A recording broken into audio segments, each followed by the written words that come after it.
Welcome back to the channel. Taito is back again with its second attempt at a game collection on Switch with Taito Milestones 2. How are the games in this collection? Is it better than the first one? Is there any noteworthy features this time? And more importantly, is it worth picking up? Is all questions I'm sure you have. Well, after trying it out for the past week, thanks to a pre-release code from NN Games, I think I got the answers to all those questions. First, let's start off with the heart of the collection, and that's the games. And just like the previous one, there's 10 games included. Also, just like the previous collection, these are all using the Arcade Archives emulation by Hamster, which I'm sure you've seen or heard about those games, considering there's a bunch of those releases on the Switch, PlayStation, and PC. It also means some of the games can be bought separately, currently on those digital shops, but not all. Some are just only available in this collection at the moment. So just keep that in mind in case you don't want to double dip. The first game in the collection is Bero Beh. This is an action platformer that has you playing as a superhero who has to put out fires and jump over and dodge various dangers in order to climb down to save his girlfriend, Nayo-chan. This was originally a Japanese arcade exclusive until it got ported over to modern consoles in the Arcade Archives release a few years ago. I actually like this game. Once you get the hang of things and a feel for how to best use your fire extinguisher, it's a lot of fun. I like that this one is included because it's a bit of a surprise. I think that most will like it after they play it a few times.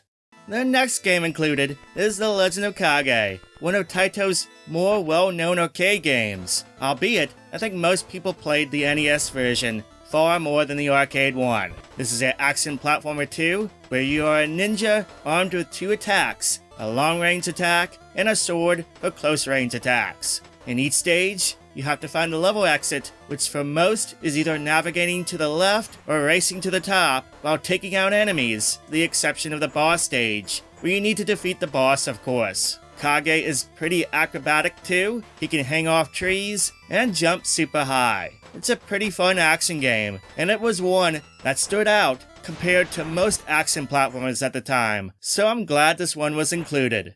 Kiki Kaikai is a top-down, shoot-'em-up style game that fans of the Pocky and Rocky series will instantly recognize, as this is the prequel to those games. In this one, you control Sayori-chan, a Shinto shrine maiden, as she fends off the yokai to rescue the 7 gods of fortune. Now, Sayori-chan has 2 different types of attacks. One being her talisman, that she can shoot very rapidly in different directions, and a purification rod that allows her to knock back enemies and bullets at close range. Pressing both attack buttons at the same time allows her to use crystal ball items. I like Kiki Kaikai, but let me tell you, it is a hard game. It is no joke, so expect to put some serious practice in if you want to get far in this game. Still though, it's a good one, and one that's gotten more popular over the years because of the Pocky and Rocky affiliation, and it's a worthy addition to this collection. The next one up is the NewZealand Story, which is another game that Taito and arcade fans might recognize. This one is an action platformer that has you traversing maze-like stages to find his friends. Along the way, you'll be able to pick up and use various projectiles, and even obtain vehicles to help you in your mission. It is a bright and colorful game, a lot of fun, and it's one of Taito's classics, so it makes sense that it's included in the Milestones collection. Continuing on with the bright and colorful action platformer trend is Liquid Kids, which was included in one of the Taito Legends collections back in the day. The best way to describe this game is it's sorta like Bubble Bobble meets the NewZealand Story. In this game, it has you taking control of Hippo, yes, he's a hippopotamus, as he throws water bombs to fend off enemies, to find his girlfriend and the other hippos. There's lots of neat mechanics in this game, like using the water bombs will soak enemies, allowing you to kick them into others from massive points, as well as using the water bombs can help you create new paths and interact with objects. There even seems to be a bit of a level select system, where after beating a boss, you can choose your own path to select what stages you want to play on. It's a lot of fun, it's one of my favorites in the collection, and it is a bit of a hidden gem. It is definitely worth playing. The next game in the collection is a brawling fighting game, Solitary Fighter, which is the sequel to Violence Fight. Choose one of your fighters with some very questionable names, like Lick Joe, as you punch and jump and kick your way to victory. It's not a complex fighting game, it's more of a beat 'em up in its mechanics. Some stages allow you to move all around, while others are strictly 2D. The most noteworthy thing about this one, I think, is the big sprites that make it stand out. And I feel this is a game that most will try a few times and then move on to something else. I still kinda like it though, it's kinda grown on me.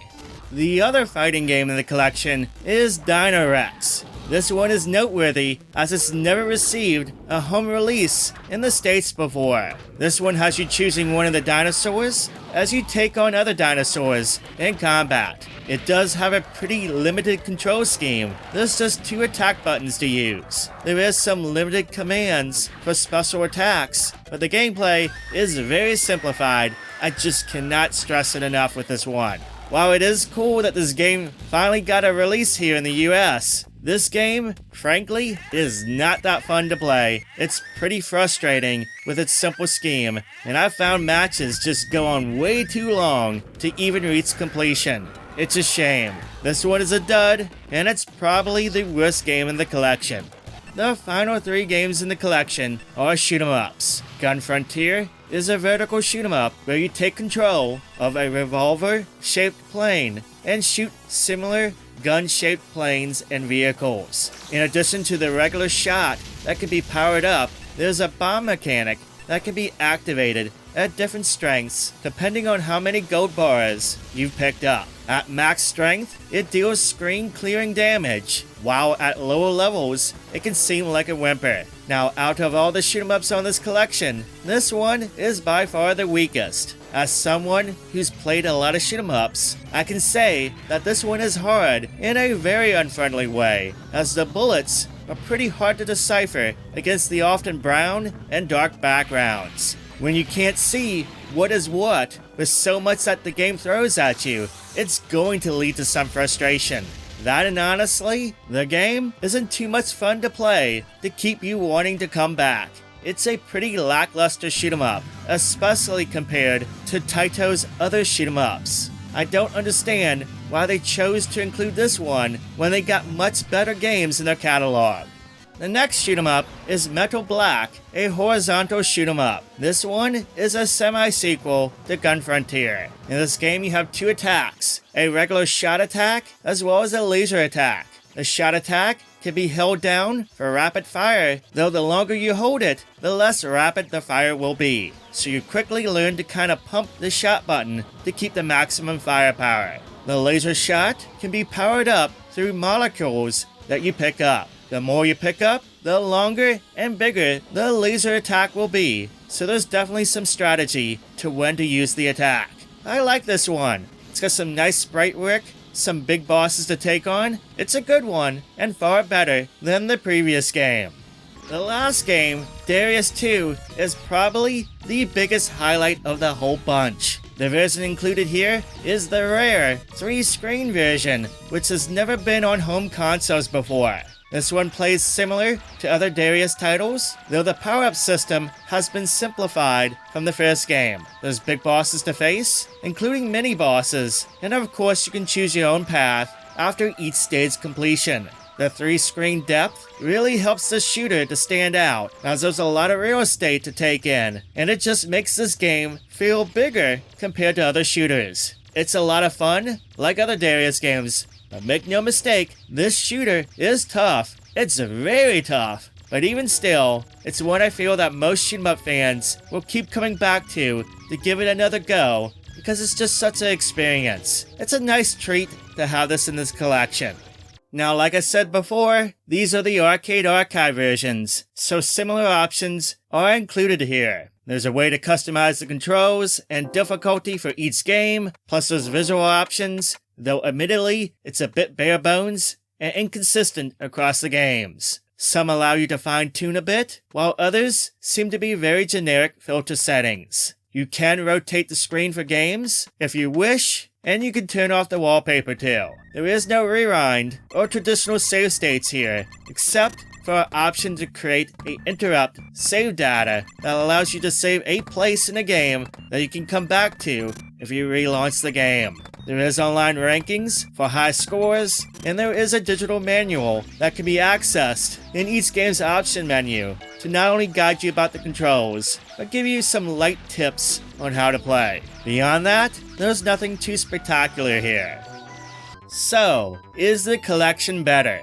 Well, yeah, it is. It's got far more noteworthy and playable games than the previous one for sure. Though to be fair, the first Milestones game collection wasn't a good collection overall, so it's not hard to beat that one this time around.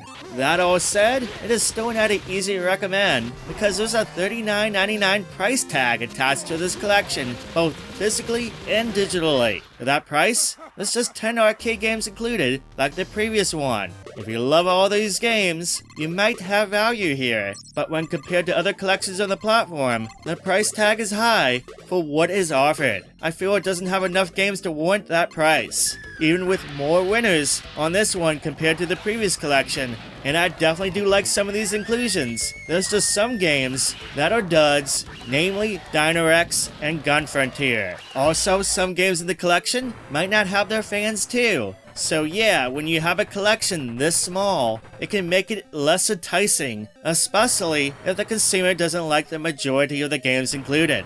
On top of that, beyond the bare bones options, there's not much value beyond the games. No special features included, no museum stuff, nothing to add value to the package. So really, all you get is the games, some simple options for them, and that's it. I feel digitally, this collection priced at maybe $19.99, like Konami's similar Arcade Archive supported version of Arcade Anniversary, would probably make it more enticing to pick up. Or if they included a few more games, especially must-haves like Bubble Bobble, Puzzle Bobble, Space Invaders, or Rainbow Islands, which are all well-known and loved arcade games that could have helped increase the value. But at $40, it's hard to recommend. Beyond those who have intense nostalgia for these games, and I think consumers expect and deserve more in their game collections. I always give you my honest opinion, and my honest view is that while this is an improvement over the first collection, and I truly like some of these games, it's still not where I feel it needs to be for the price they want. Anyway, that's my thoughts on Taito Milestones 2. If you have played any of these arcade games included in the collection before, or plan on picking up the collection, let me know in the comments down below. If you liked the video, make sure to give it a thumbs up and consider subscribing. I got new videos coming out each and every week on the channel. If you're looking for more game collections on the Switch, I got a selection of videos for you down below that you can check out. That is all for me today. I hope you have a wonderful day, and I'll catch you on the next video.